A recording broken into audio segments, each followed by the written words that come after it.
हरे भरे पहाड़ों के बीच बसे छोटे से गांव देवपुर में एक गरीब किसान रहता था। उसका नाम था शिवनाथ। उसकी पत्नी का नाम कावेरी था और उनका 10 साल का बेटा आदित्य था। शिवनाथ के पास केवल आधा एकड़ खेत था। उसी खेत की फसल से पूरे परिवार का गुजारा चलता था। मेहनत उसकी पहचान थी, लेकिन किस्मत हर बार उसका साथ नहीं देती थी। हर सुबह सूरज निकलने से पहले शिवनाथ खेत पहुंच जाता और देर शाम तक मेहनत करता। उसे उम्मीद थी कि इस बार की फसल उसके परिवार की जिंदगी बदल देगी। सुनिए जी, थोड़ा नाश्ता कर लीजिए, फिर खेत चले जाइए। पहले खेत देख लूं कावेरी। इस बार फसल अच्छी हो गई तो आदित्य की पढ़ाई भी अच्छे स्कूल में करवा देंगे। बाबा, मैं बड़ा होकर आपकी सारी परेशानी दूर कर दूंगा। बस बेटा, ईमानदारी कभी मत छोड़ना। दिन बीतते गए।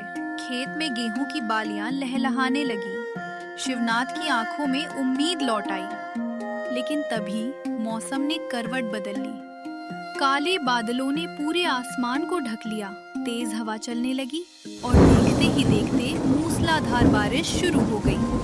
बारिश इतनी तेज थी कि खेत पानी में डूबने लगे। हे भगवान, इतनी बारिश, मेरी सारी मेहनत बर्बाद मत करना। घर चलिए, बाहर रहना ठीक नहीं है। नहीं, जब तक खेत नहीं देख लूं, मुझे चैन नहीं मिलेगा। शिवनाथ दौड़ता हुआ खेत पहुंचा, लेकिन वहां जो उसने देखा उससे उसके पैरों तले जमीन खिसक गई। पूरा खेत पानी में डूब चुका था। गेहूं की फसल मिट्टी में बिछ चुकी थी। जिस फसल के सहारे उसने इतने सपने देखे थे, वो कुछ ही घंटों में खत्म हो गई। सब खत्म हो गया। हिम्मत मत हारिए। भगवान एक रास्ता बंद करते हैं तो दूसरा जरूर खोलते हैं। लेकिन अब घर कैसे चलेगा? अगले कई दिनों तक शिवनाथ काम की तलाश में इधर उधर भटकता रहा। कहीं मजदूरी मिली तो कहीं मना कर दिया गया। घर में राशन भी खत्म होने लगा। एक दिन वो पहाड़ी सड़क पर बैठा सोच रहा था कि अब क्या किया जाए। तभी उसने देखा एक बूढ़ा आदमी छोटी सी केतली में चाय बनाकर राहगीरों को बेच रहा था। सर्द मौसम में लोग उसकी चाय बड़े स्वाद से पी रहे थे। वहीं बैठा शिवनाथ काफी देर तक लोगों की भीड़ देखता रहा। उसके मन में पहली बार एक नया विचार आया। अगर मैं भी मेहनत और ईमानदारी से चाय बेचूं, तो शायद अपने परिवार का भविष्य बदल सकूं। उस रात शिवनाथ की आंखों में फिर से उम्मीद की एक नई किरण जाग उठी। उस रात शिवनाथ को नींद नहीं आई। बार बार उसके मन में वही दृश्य घूम रहा था। पहाड़ी सड़क पर छोटी सी चाय की दुकान और वहां जुटी भीड़। सुबह होते ही उसने एक फैसला कर लिया। अब वह केवल किस्मत को दोष नहीं देगा, वो मेहनत करेगा, लेकिन इस बार खेत में नहीं, अपनी चाय की स्टॉल पर। कावेरी, मैंने सोच लिया है। क्या सोच लिया आपने? मैं चाय की छोटी सी स्टॉल लगाऊंगा। लेकिन हमारे पास पैसे कहाँ हैं? जो थोड़ी सी बचत है, उसी से शुरुआत करेंगे। बाकी मेहनत हमारी पूंजी होगी। अगर आपका हौसला इतना बड़ा है, तो मैं भी आपके साथ हूँ। घर में रखे पुराने बर्तनों को साफ किया गया। एक पुरानी केतली, कुछ स्टील के गिलास और एक छोटा सा चूल्हा तैयार किया गया। कावेरी ने अपने पुराने डिब्बे से कुछ इलायची, अदरक और चाय पत्ती निकाल कर रख दी। पहाड़ी सड़क के किनारे जहां अक्सर यात्री रुकते थे, शिवनाथ ने लकड़ी और टीन की मदद से एक छोटी सी स्टॉल बना ली। स्टॉल बहुत साधारण थी, लेकिन उसमें मेहनत और उम्मीद की खुशबू बसती थी। बाबा, मैं भी आपकी मदद करूंगा। नहीं बेटा, पहले स्कूल जाओ। पढ़ाई सबसे जरूरी है। स्कूल से लौटकर जरूर मदद करूंगा। ठीक है, फिर तुम मेरे सबसे छोटे साथी हो। पहला दिन शुरू हुआ। केतली में चाय उबल रही थी। अदरक और इलायची की खुशबू दूर तक फैल रही थी। लेकिन घंटों बीत गए, कोई ग्राहक नहीं आया। लोग आते, स्टॉल को देखते और आगे बढ़ जाते। शिवनाथ बार बार सड़क की ओर उम्मीद से देखता रहा। लगता है मेरा फैसला गलत था। तभी कावेरी वहां पहुंची। इतनी जल्दी हार मान ली? सुबह से एक भी कप चाय नहीं बिकी। पहला दिन है, धैर्य रखिए। मेहनत कभी खाली नहीं जाती। शाम होने ही वाली थी कि तभी दो पहाड़ी मजदूर वहां आकर रुके। भाई, एक एक कप गरम चाय मिल जाएगी? अभी बनाता हूँ। केतली में दूध, चाय पत्ती, अदरक और इलायची डालकर उसने बड़े प्यार से चाय बनाई। दोनों मजदूरों ने पहला घूंट लिया। वे एक दूसरे की ओर देखने लगे। वाह, ऐसी चाय तो हमने बहुत दिनों बाद पी है। भाई, इसमें क्या मिलाते हो? बस मेहनत और सच्चाई। दोनों हंस पड़े। उस दिन केवल 2 कप चाय बिकी। कमाई बहुत कम हुई, लेकिन शिवनाथ के चेहरे पर महीनों बाद मुस्कान लौट आई। उसे विश्वास हो गया, शुरुआत छोटी जरूर है, लेकिन मंजिल बड़ी हो सकती है। अगले कई दिनों तक वो रोज सुबह सबसे पहले स्टॉल खोलता, चाय हमेशा ताजी बनाता, दूध में कभी पानी नहीं मिलाता, अदरक हमेशा ताजा कूट कर डालता, चीनी भी नाप कर डालता ताकि हर कप का स्वाद एक जैसा रहे। धीरे धीरे कुछ नियमित ग्राहक बनने लगे। बेटा, तुम्हारी चाय में अलग ही स्वाद है। धन्यवाद काका। स्वाद सिर्फ चाय का नहीं, तुम्हारी नीयत का भी है। दिन बीतते गए। अब हर सुबह उसकी स्टॉल पर 5, फिर 10 और फिर 20 लोग आने लगे। आदित्य स्कूल से लौटकर गिलास धोने में मदद करता। कावेरी घर से गर्मा गर्म पकौड़े बनाकर भेजने लगी।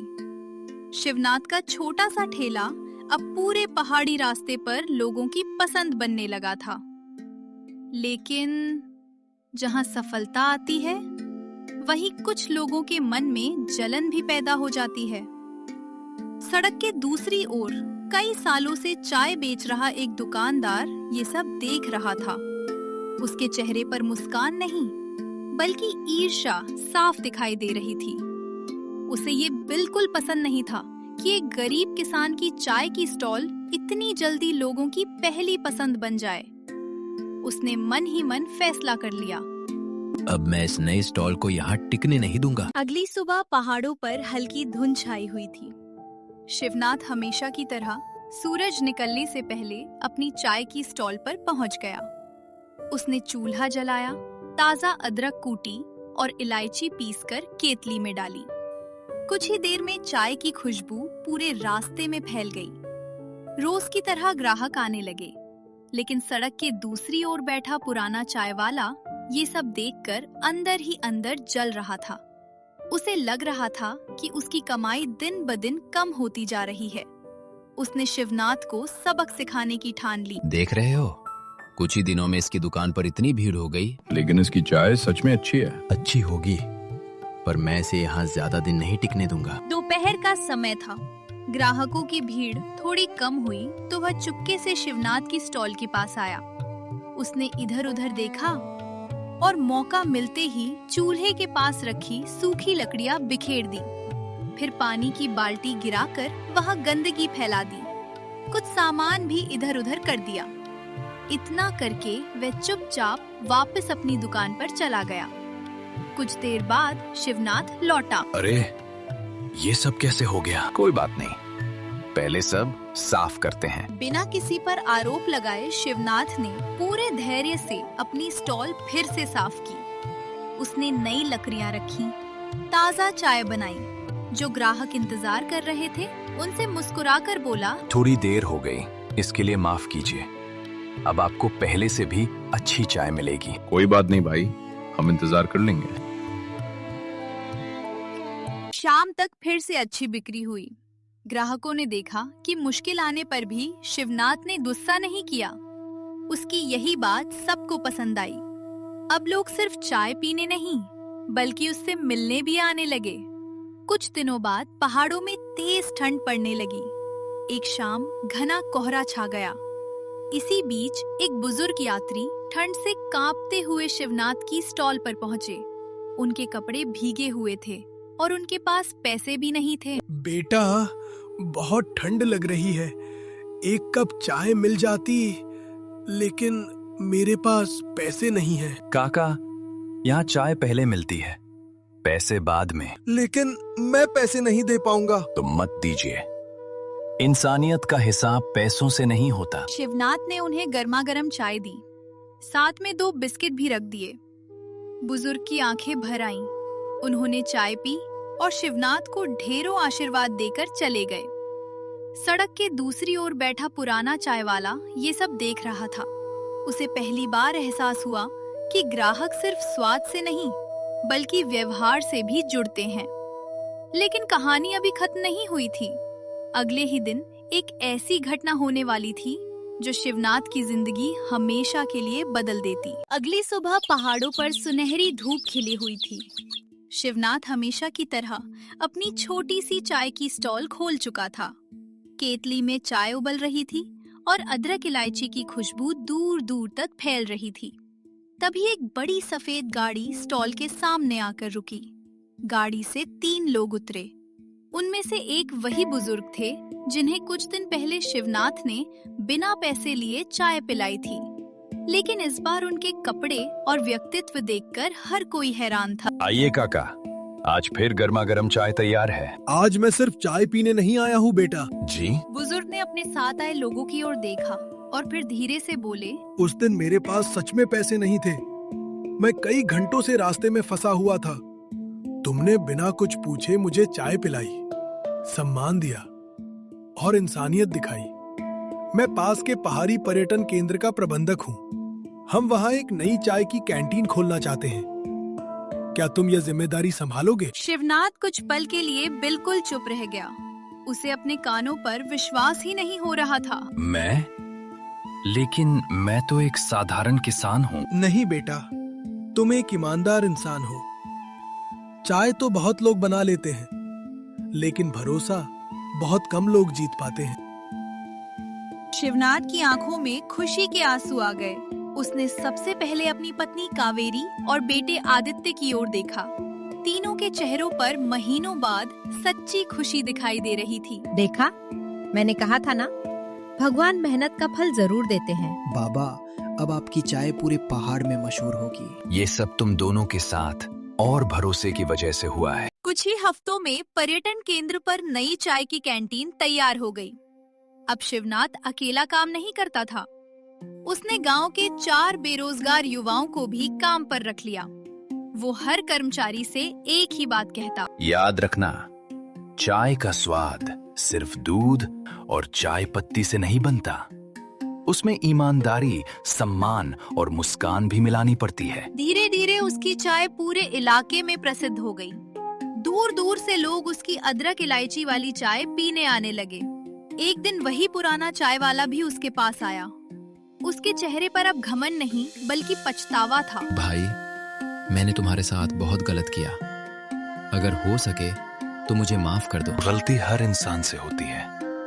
अगर दिल से पछतावा हो तो माफ करना भी जरूरी है। क्या हम दोस्त बन सकते हैं? क्यों नहीं? जितनी मिठास चाय में होनी चाहिए, उतनी ही रिश्तों में भी। दोनों मुस्कुराते हुए एक दूसरे से हाथ मिला लेते हैं। समय बीतता गया। जिस किसान की फसल एक दिन बारिश में बह गई थी, आज वही अपनी मेहनत और ईमानदारी के दम पर पूरे पहाड़ी इलाके का सबसे सम्मानित चाय वाला बन चुका था। उसकी कहानी हर उस इंसान के लिए प्रेरणा बन गई जो मुश्किलों के सामने हार मानने की बजाय नई शुरुआत करने का साहस रखता है। हालात चाहे कितने भी कठिन क्यों ना हो, अगर इंसान मेहनत, ईमानदारी और धैर्य नहीं छोड़ता, तो एक दिन वही संघर्ष उसकी सबसे बड़ी सफलता बन जाता है।